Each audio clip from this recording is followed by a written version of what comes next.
Master, magandang umaga sa iyo, Master.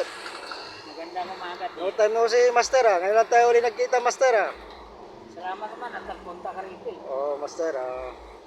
May tatanong sana ako sa iyo, Master. May mga katanungan ako ngayon.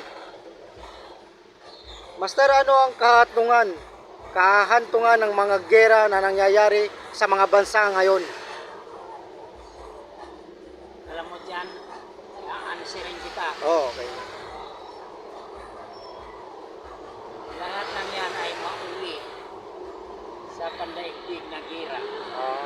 Third World War. World War 3 na, ang ibig sabihin.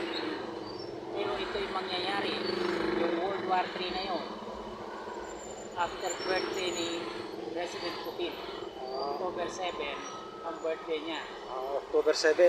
Ngayon, kung hindi pa rin mangyari dyan, mangyayari pa rin yan. Dito sa year na ito, sa buwan ng November, December. 100% yun. Yung magkakabakbakan na naman sila. Tuloy-tuloy na yun. Yung gira na yun, pandaigdig na talaga. Gagamit na sila ng mga warhead o kaya nuclear. Yun ang gamit nila ngayon. Ang daming mawawala dyan sa panahon nitong year na ito. Grabe, sabi ko sa iyo, yung si Putin, nasisiraan na ng bait yan dahil ubod ng dami ng mga sundalo niya ang nasira. Oo, marami na namatay na. Oo, marami na talaga. At yung buong Middle East, matinding gira dyan.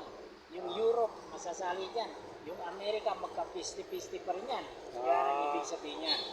Kaya, relax lang tayo. Manood na lang tayo dyan sa mga gagawin nilang yan. Ay, paano naman yung gera ng Ukraine at Russia, Master? Naku, lalong matindi yan. Kasi akala nila matatalo yung Russia. Hindi.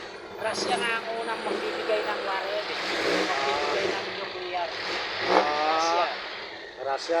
Oo, yan. Okay, Master. Maraming salamat sa iyo, Master. Okay.